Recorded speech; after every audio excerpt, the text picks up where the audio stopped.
Bonjour Jonas Haddad. Bonjour. Merci d'être notre invité ce matin. Ça y est, fumée blanche pour la deuxième circonscription de Paris. Votre parti, les Républicains, a investi Michel Barnier pour cette élection législative partielle qui aura lieu à la rentrée. C'est un bon candidat, Michel Barnier?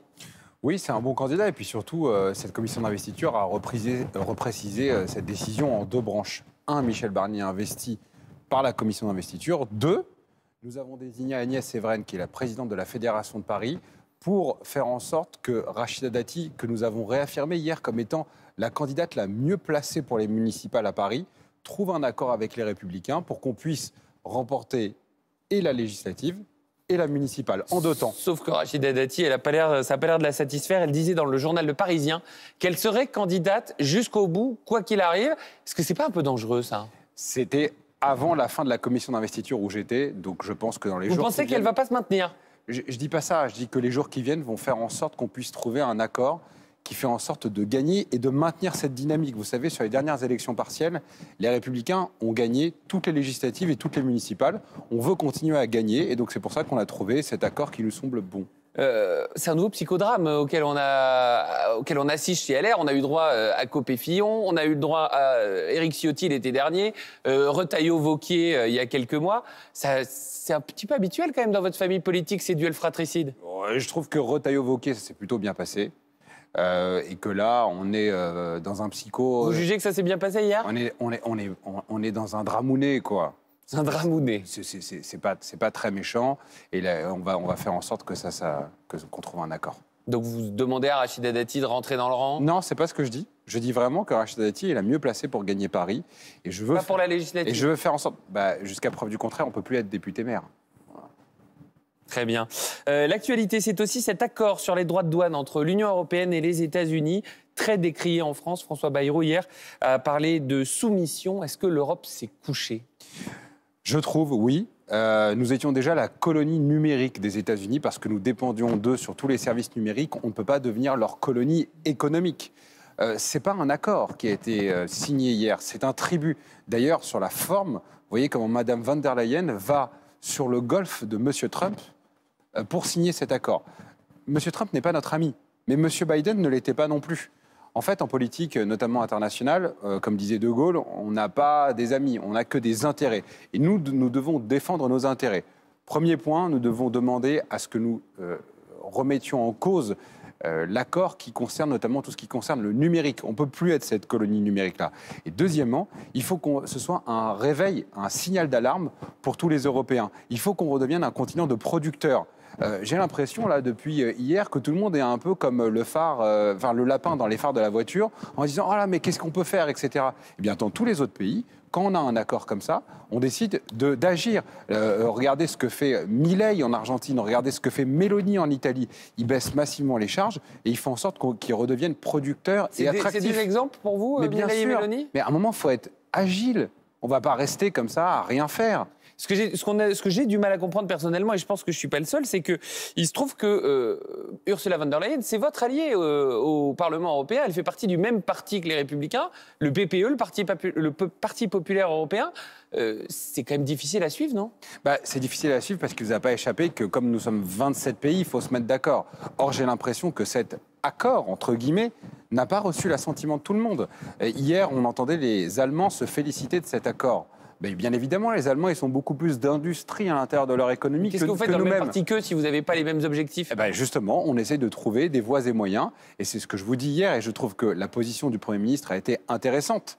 Il parle de soumission. Mais attention, on ne doit pas être des commentateurs. On doit être des acteurs. Donc ce que je pense et que nous pensons au niveau des Républicains, c'est que, cet accord en l'état ne peut pas continuer. Premier point. Et deuxième point, il faut que nous-mêmes, si cet accord devait continuer, on prenne des décisions tout de suite, baisse des impôts et remettre l'attractivité au cœur de notre politique économique, sinon on va se faire manger. Mais vous comprenez que c'est difficile à suivre quand on vous écoute, dans la mesure où vous faites partie du même groupe au Parlement européen, vous votez ensemble sur la majorité des décisions. Est-ce qu'il n'est pas temps, si vous avez des si grands désaccords que ça, de quitter ce Parti populaire européen? Non, vous savez bien que von der Leyen, ce n'est pas l'élu des Républicains. Mais enfin, Manfred Weber, le patron de ce Parti populaire européen, il a dit qu'il était ravi de cet accord. C'est exact, mais Manfred Weber, il est allemand. Et moi, je suis français.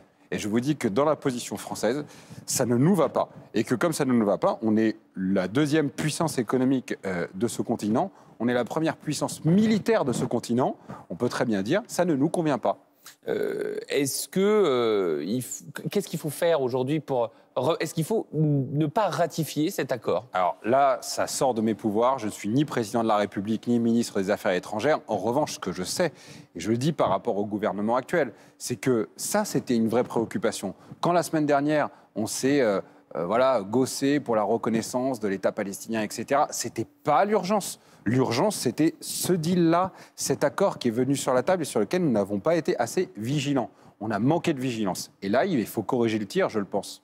Alors, il y a une autre urgence, c'est l'urgence écologique. On le voit dans nos journaux avec ces incendies qui se multiplient. À l'heure où on parle, la pétition contre la loi Duplon a passé hier les 2 millions de signatures. Les Républicains en sont à l'origine de cette loi. Est-ce que vous vous inclinez quelque part devant cette mobilisation populaire pour l'environnement ? Alors moi, je ne m'incline pas devant les mobilisations populaires, notamment lorsqu'elles ont été lancées par une étudiante en sociologie. On voit bien le biais politique qu'il y a eu dans cette pétition. Il y a 2 millions de personnes qui l'ont signée, ça c'est indéniable. En revanche, d'un autre côté... 2 millions, c'est quand même important. Oui, c'est ce que je vous dis. Je dis, je ne m'incline pas, je dis juste qu'à côté de ça, il y a la science, et il y a les autorités administratives, et il y a le Parlement. Les autorités administratives de santé, l'ANSES, plus l'autorité européenne de santé, considèrent qu'en l'état actuel des choses, la substance qui est évoquée n'est absolument pas cancérigène. À côté, le Parlement, ça se respecte le Parlement. Ou alors on est contre le Parlement et contre la science. Mais 2 millions de signataires, ça ne se respecte pas. Je prends un exemple, 2 millions, c'est le nombre de voix que vous avez fait, vous les Républicains, au deuxième tour des législatives. Ça vous a amené un Premier ministre. Ok, et combien de personnes ont voté pour les parlementaires? Beaucoup plus que 2 millions. Pour les parlementaires, les Républicains, 2 millions. Mais non, il y a une majorité.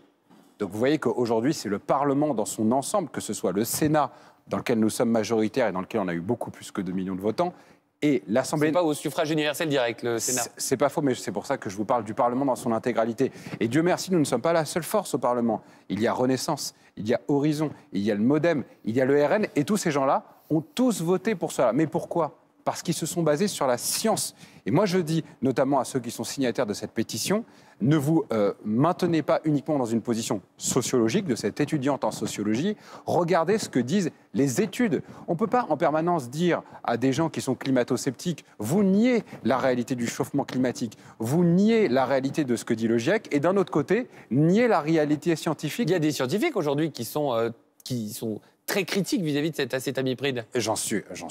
Mais comme il y a des scientifiques qui sont très critiques sur le réchauffement climatique. Moi, je ne suis pas un climato-sceptique et je ne suis pas un sciento-sceptique. Quand la science me dit un truc et quand les autorités administratives me disent des choses, j'ai tendance à croire. Vous voyez, dans mon métier, je suis avocat.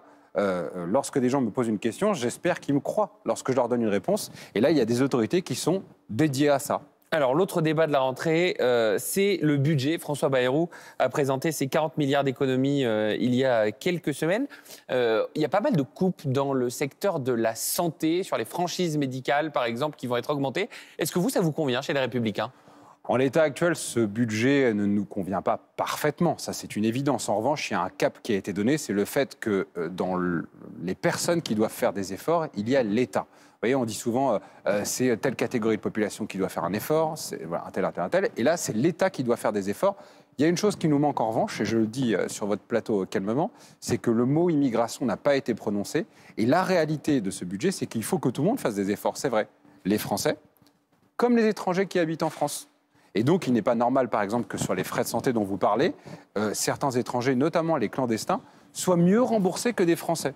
Et donc, on dit il faut qu'on mette tout le monde un peu au même niveau. Et donc, on retrouve cette égalité. On voit que vous n'êtes pas forcément d'accord sur le budget. Il y a aussi eu ces désaccords au sein du gouvernement avec Bruno Retailleau la semaine dernière. Combien de temps LR peut-il encore rester au gouvernement ?